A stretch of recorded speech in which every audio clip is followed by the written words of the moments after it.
Hola! ¿Cómo está? This is Stu. What's up, Stu? This is Jay. Alright, welcome back to Riders of the Dawn. Today we're talking more about platforms.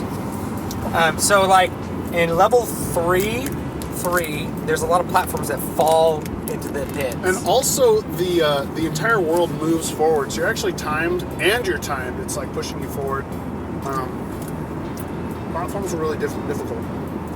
Now that we're done spoofing on video game platforming, we spent a lot of time earlier this week talking about YouTube as a platform, as a publishing platform. Yeah. Let's call them speech platforms. Yeah. Because whether you're publishing a book or an article, or you are making a video and talking about garbage, whether you're an indie filmmaker, you're a filmmaker, or a game designer, you're running like a fake casting couch or something, then, or you're two assholes doing a podcast on their way home from work. You have to have a platform that you're going to publish your ideas on. I don't know. I mean, should we leave that what I said just in? Yeah. Okay, then it's in. Okay, so what are some platforms? What did you say? I said, I talked about a casting couch. Oh. Did you miss that? I'm pretty sure no one else missed the casting couch. Totally missed it. We talked a lot about YouTube because there's some monetization drama going on right now. But things have never been better. If you're an independent content creator. Maybe they've been slightly better, but in the history of content creation, we're still in the best era. Yeah, this is the best time ever. So let's say I wanted to publish an article in 1790.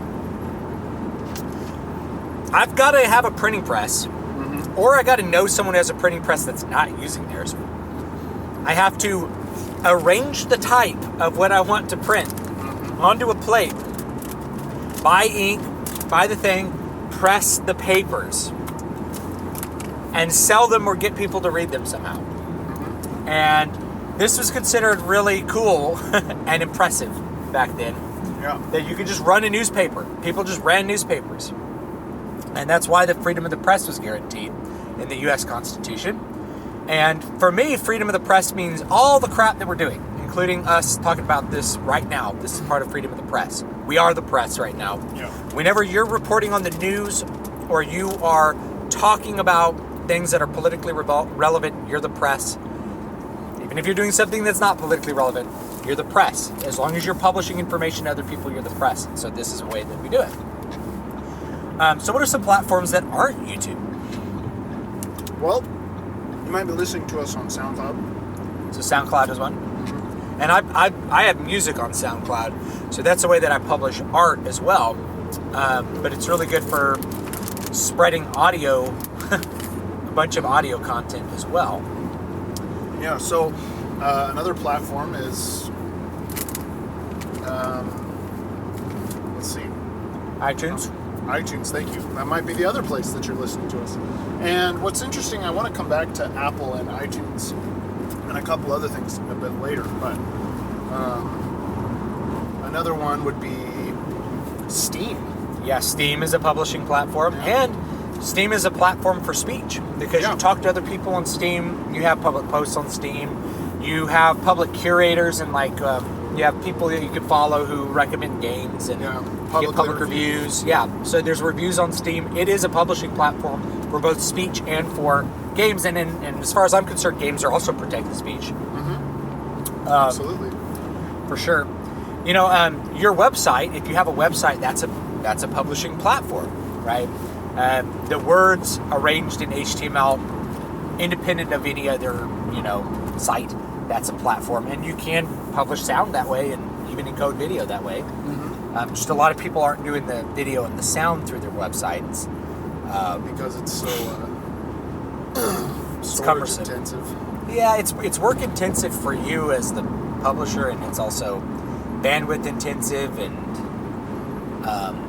YouTube's really good because people all over the world can access that YouTube video, and it's not stored in one place. Not only that, so the lag's really really low. Yeah, not only that, you're never worried about that publishing disappearing. You know, if you publish something on YouTube and you host it, you're really hosting it on YouTube, and then you're posting it or embedding it on your website, you don't need to worry about that disappearing. Yeah. Because Google is really stable. Unless YouTube pulls it off for like copyright violations and stuff, which was the last big YouTube scare, was like the fair use thing. And people are like, I'm getting all my content ripped down because of some complaint from like Warner Brothers or something like that. I had it happen where I had to redo a couple of videos, because I used video clips to demonstrate some concepts I was talking about in movies. Video clips that were available on YouTube. Yeah. And then it was like, no, that's you got hit with like a copyright strike. Yeah. Not a strike. Like, there's claims that there's strikes. strikes. Yeah, it's a dumb system, but I get hit with a claim, and they don't want people to watch the video when I'm talking about how good their movie is. Yeah. Like it's it's free promotion, and you're getting slapped down for it. Yeah, and so from the movie maker's perspective, they're really just trying to stop people from watching stuff for free. They're trying to get people to pay for their product. Yeah. But most of the time, if you're having free speech, using other people's clips you can do that without using other people's clips. You should be able to according to like fair use doctrine. Yeah. But even if it's not perfectly executed, then you can still make the speech without that. Yeah. And the danger is like there was a while where a couple people were having their videos taken down because of quote terms of service violation. Like Undoomed got a video taken down because he was especially harsh on a social justice warrior. And Undoomed, if you're listening, keep at it. You're doing God's work. You're doing God's work. What are some other platforms? So Amazon is a platform. Yes. Because again, you're publishing books there. They do have the Amazon Video, which is a place to publish indie films. And I mean, it's not specifically for indie films, and especially at this point, but I think that's their future intention. Oh, there's also Amazon Music. Amazon Music, yeah. I still haven't figured that out from like an independent perspective, but yeah. Amazon Prime Music, you can listen to a lot of music for free. It's a streaming service that they sell. Prime Video is also a platform, but that's not a platform independent people are going to be using as much. Well, and I'm thinking that there's oh god, I just lost it. If we're talking about music publishers or music platforms, a lot of music stuff. If you want to get on Bandcamp. Well, not necessarily Bandcamp, but if you want to get on Spotify, davidvstewart.bandcamp.com. Buy my crap. If you want to get on Spotify, you have to go through an aggregator. Yeah, that's true.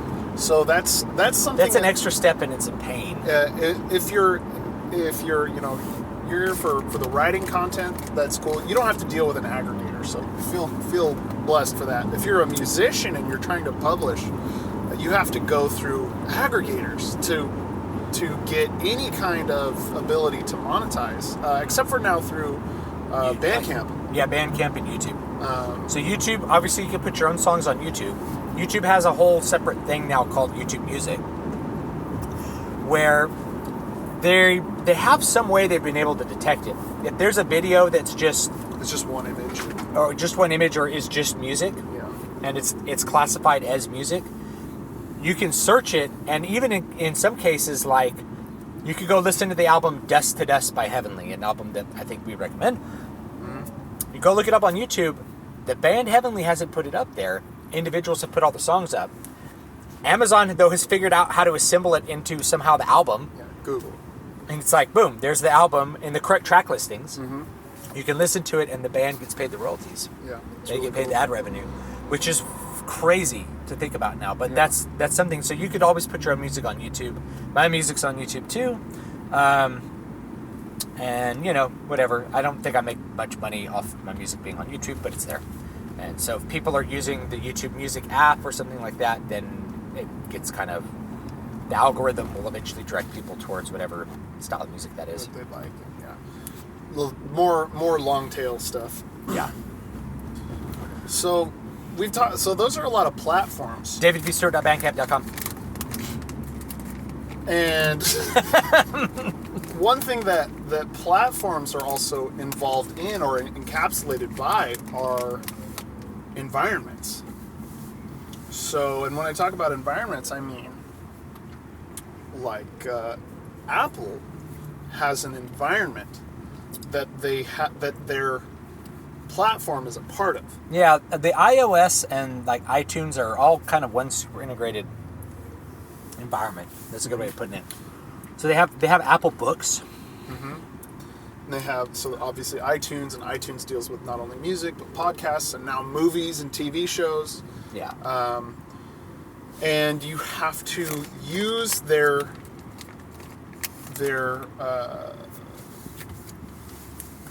have to use the App Store. You have to use iTunes to have access to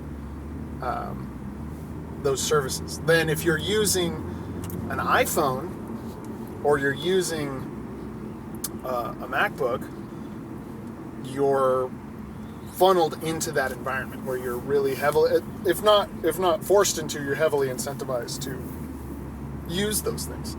Now Google also has an environment that it works in. So YouTube is a part of the Google search engine. The Google search engine is really a part of everything, like the algorithms that Google uses to index searches, all relates back to the other content that they provide. So they really tried to integrate Google Plus as their like social platform that integrated with their search index and with all their content creation. Blogger.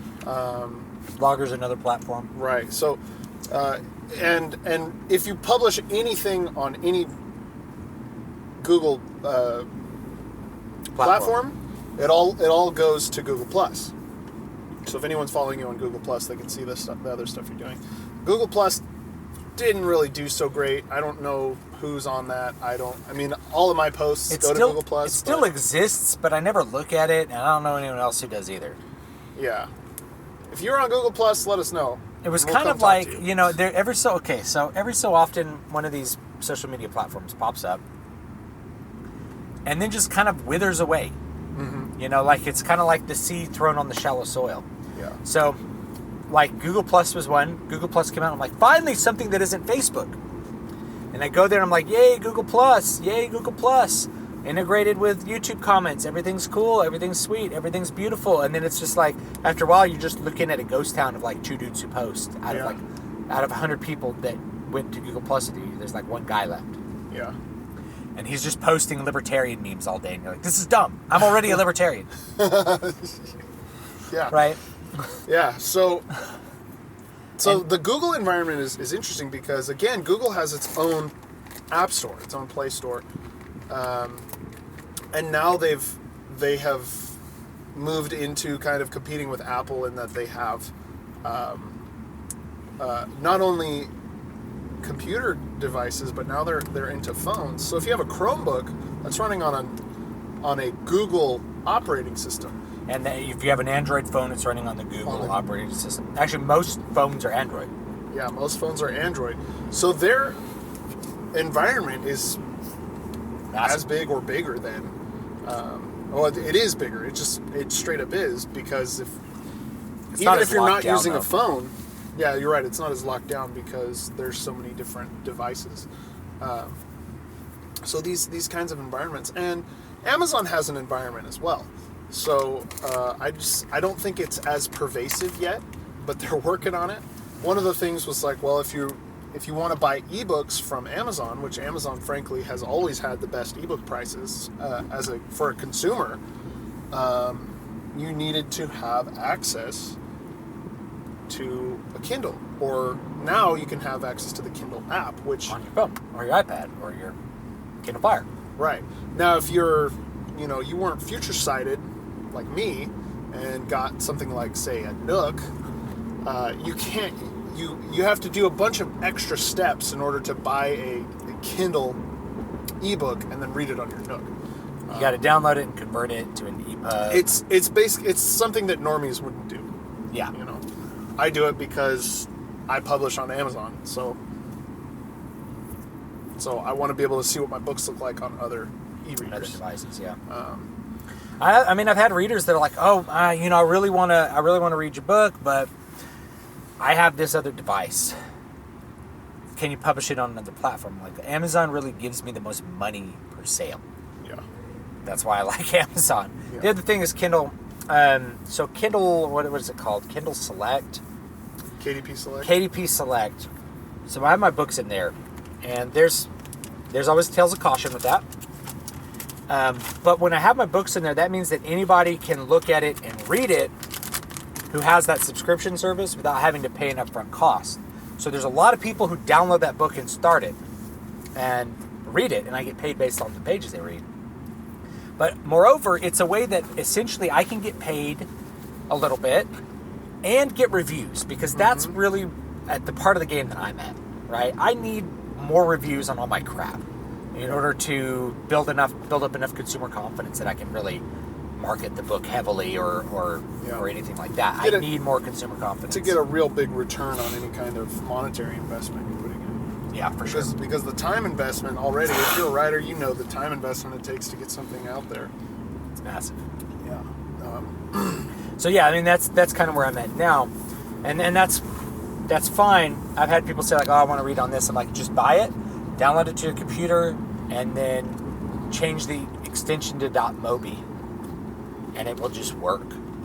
So it downloads it with this Amazon extension, but it's a Mobi file. It is a Mobi file. So you can literally just change the file extension, and it just like opens on other devices apparently. So that's pretty cool. But that's an extra step, and normies are gonna be like, "What? A file extension? What's that? What are you talking about? What's a file extension? The thing this is like .docx.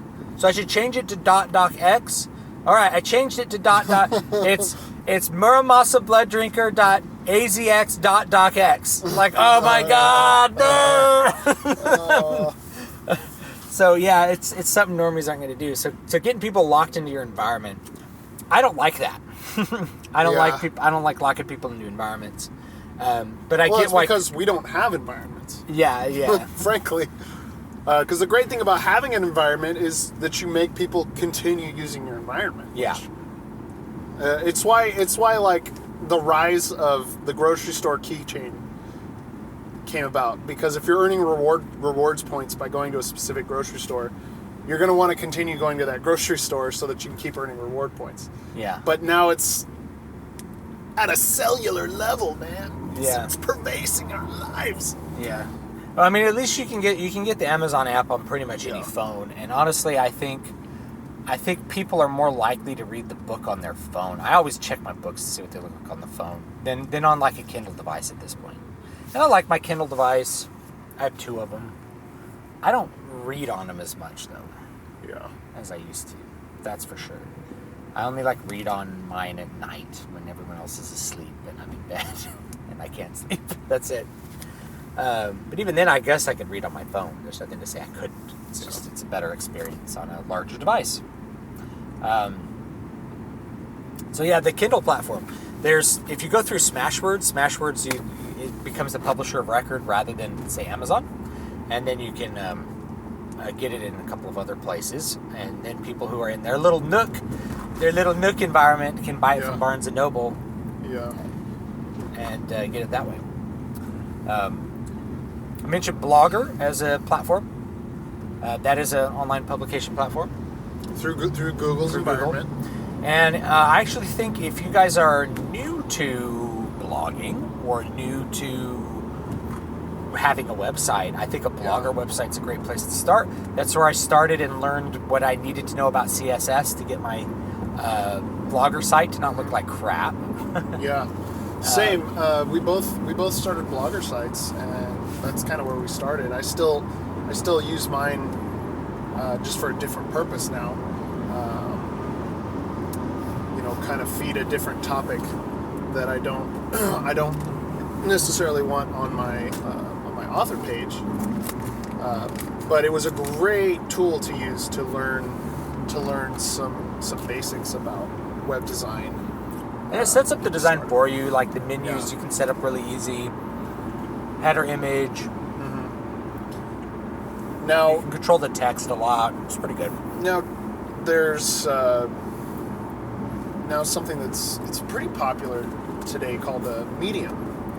Yeah, I'm not on Medium. I probably need to be. Yeah, I've been looking at Medium a lot because it's pretty big in the blogosphere, so to speak. In that you can publish there. There's a lot of people there, and it's like a specifically social media for blogging. That's what Blogger was supposed to be, right? By the way, yeah. But it seems like because it's really well integrated with Twitter. And I think the SEO also works with your home site a lot better. Yeah, I'm trying to figure that out because I've heard that, and I just want to make sure that that's correct before I start cross-blogging. Which is, I guess that's the thing right now, is cross-blogging. Cross-blogging, this is a new word. I don't know what it means. Yeah, well, so you're blogging across platforms, essentially to. And I haven't figured out if it actually boosts your search engine optimization, which is the SEO, or if it's just like this theoretical way to reach a bigger audience and hopefully get people to your website, which is what you want. Just like other environments want you to continue using their environment as a blogger, as a independent content creator of any kind, you want to get people to your website. Yeah, because once you're at your website, you can really change the user experience to give them the information you want to give them. Yeah, and because if you're on Medium, or you're on YouTube, or you're on any of these big corporate publishing platforms, they're going to show you things that they want to show you. But if a reader is on your website, you're going to show them what you want to show them. So if you're an author, and you have a blog post, at the end of the article, you can plug your book. You link your book, link your this, book. and that helps your search engine. If you read this, you might like my book. And, because in the end, as a content creator, your first love is creating the content that you love to create. But to live on that, you're a salesman. You have to make the sale. And that's an important lesson. So it's a good thing to think about that. There's also WordPress.com. Although most of the time when you're running an independent site, you're probably going to look at WordPress as your backbone, or as your front end, I should say, for what you're doing. Because WordPress is very, very adaptable, and really, you don't have to be a programmer to get it figured out and to use it. It uses CSS really well. Just know some CSS and some basic HTML stuff, and you can really have a hyper custom WordPress site, and it can be cool. But you could still go through WordPress.com. WordPress is more like a standard now, versus like a platform by itself. It's a standard. And YouTube, I think, is almost like a standard because it's that hosting standard, and it kind of works like that. So we've got some competitors now to YouTube. We've got vid.me. Yeah, vid.me. It's not there yet, but I mean it exists, but it's not as usable or technically good as YouTube. There's Dailymotion. But Dailymotion, because it's like full of porn and stuff. Is it? There's a lot of porn on it and other kinds of garbage. Because it's so full of that kind of stuff, it's blocked on a lot of people's networks. Yeah, that makes sense. It's also French, and it's a little harder to do support if you're not a Frenchman, I guess. But it's okay, And then there's probably one more that I'm just not remembering. Vimeo? Yeah, Vimeo. I haven't used it. I do see a lot of hosting through Vimeo. Yeah, the thing about what platform you use is you're probably going to want to go to wherever the most people are. Because that's the biggest audience. And there's a trade-off there. You can go to a place where there's less people, and it's easier to find those less people. But if you're doing something that's kind of niche, you kind of want to go where more people are. Because that gives more people an opportunity to find you. Yeah. And you know, people don't like to go, oh, I'm going to go check Vimeo, I'm going to check this. They like to just go to YouTube. Yeah. They don't want to go, I'm going to go check on Barnes & Noble. Like, I'll just go on Amazon. Let me see what's up on Amazon. So you kind of have to play to that reality as well. Yeah. Of course, you could, now, while we're talking about publishing platforms, you can also print on demand, publish physical books. Yeah. And that's an interesting thing now, because before, like I said, in order to print something, you'd have to typeset a million different plates and print all the pages, and that's a huge amount of work. And so you're not going to do that unless you're going to print many, many copies, and you're going to sell or distribute many, many copies. You're not going to go through the trouble of typesetting all that stuff. Well, and this was the plight of the indie publisher even 5 years ago. You know, you'd be so excited that you finished a book, and you'd go out and you'd pay a publisher to publish 500 of your books, and then you'd have to go and try and distribute them yourself, and you'd just end up with boxes of your own books in your garage. And you can show someone like, here's a book I wrote. Yeah, which sucks. So this print on demand is really cool, because personally I still like to read physical books. So the fact that I can still buy a physical book is really, really cool. I prefer physical books too. It's just a better experience, I feel like. Something about, you know, there's a whole tactile experience. You know, touching the page, you can smell the pages. I don't know. I think it's easier to read it off a real page because you're not looking into a light bulb. Yeah. That's kind of like what it's like with the phone. You're kind of looking into a light bulb. Well, and that's why I can't read on my phone. And I have a Paperwhite e-reader, so it's not that big a deal. But yeah, just something about having a book in your hands. Yeah, looks it's better. I like the books just physically turning the page. So that is something that I think is it's at least worth noting and worth talking about. Now, let's talk about social media. Okay. Because I mentioned like Google Plus just kind of like withered away. But there's been other attempts as well. I don't know if you remember Ello. Nope. You don't remember Ello? Okay. Nope. Ello was supposed to be like the second coming of Christ, basically. Because people actually don't like Facebook. I find this out. People are like, man, I wish there was something better than Facebook. It's like, then go on something. It's like, well, my friends are on Facebook. Yeah. You know, and I get it because I still use Facebook and my friends are on Facebook. Well, Ello was supposed to be this ad-free, it was an ad-free social media platform, social media network. And people were like, what? It's like, how are they going to pay for it? It's like, we're going to pay for it by doing all this other stuff, like selling t-shirts and blah, blah, blah, and selling mugs. It's like they're going to sell merch to fund Ello. And so people rushed into Ello, and they're like, what's up, Ello? And it just died away. But what Ello is now, this is really interesting, because as the normies withered away, Ello is now pretty much exclusively like art content, like artists. It's an visual artists social network. It's Really? people posting the crap they made in art class that sucks. But there's also some good stuff there, right? And I kind of figured out that most of my favorite artists don't use Ello because it's It's art. Right. It's art, not art. Yeah.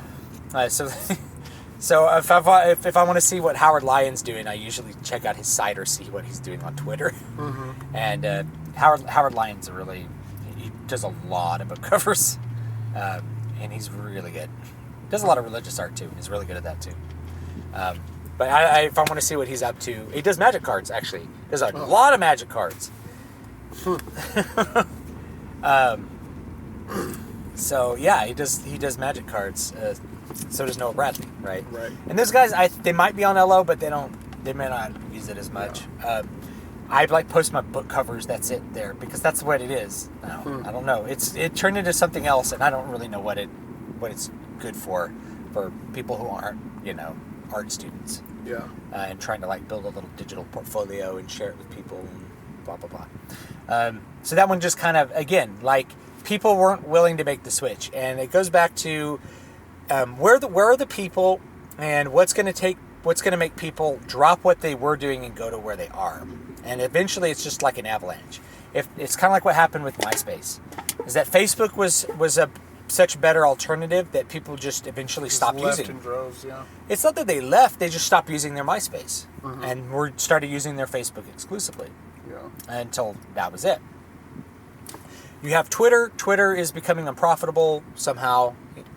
And then you have that response, which is Gab, which I don't use.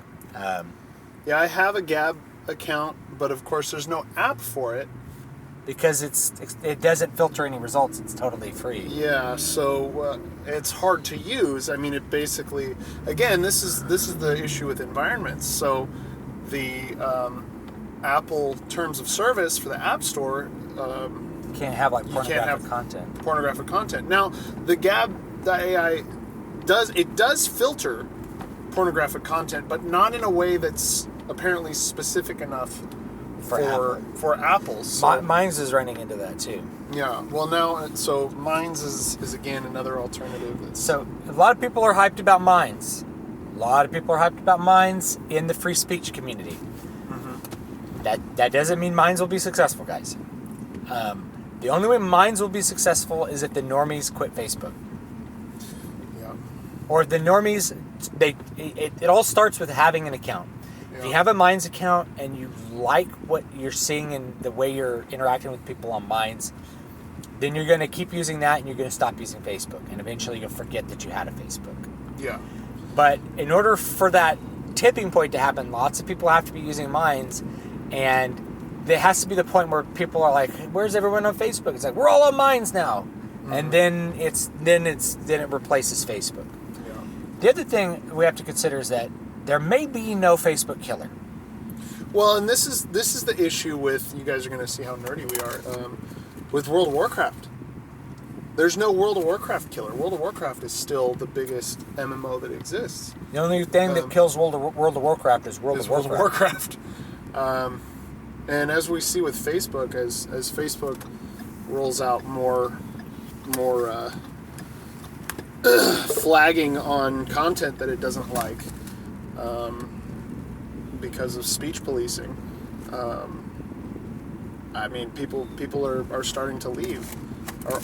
I left. I haven't been on Facebook in a long time, so that doesn't mean that everyone will, but it may just very well be that eventually social media platforms kind of wither away. You know, my dream is that we go back to like the guild forums. You know, it's like hundreds of smaller Reddits. You know, where people are more tightly bound. Yeah, where Facebook will be the place where my expectation is Facebook's going to be the place where you talk to your high school friends. Yeah. You know, or your friends from college. And the real communities where you do the real conversing. They have the real conversations. It's going to be these other things. It's going to be some other community. It's going to be some forum that we haven't even thought of yet. Yeah. Which I think is something that something like Medium or Blogger is trying to create and kind of missing the point, because they're simultaneously trying to create community and content at the same time, and those aren't necessarily bound together. Yeah. If you're a content creator, the people who follow you and listen to you and like what you're doing, they're a part of your community, but it's because you're having a back and forth with those people. So yeah. Whereas if you're spamming blog articles out into the blogosphere, are you having a conversation, or are people just reading what you have to say and then clicking next? So there's lots. It's weird. We got onto social media, which wasn't necessarily what I think we planned on talking about, but it's still a platform. Yeah, it is. It's a speech platform. So I think that's going to be it. Do you have anything to add to that? Nope. All right, thanks for listening, guys. This has been Riders of the Dawn. This is Stu. This is Jay. And we'll see you next time. Late.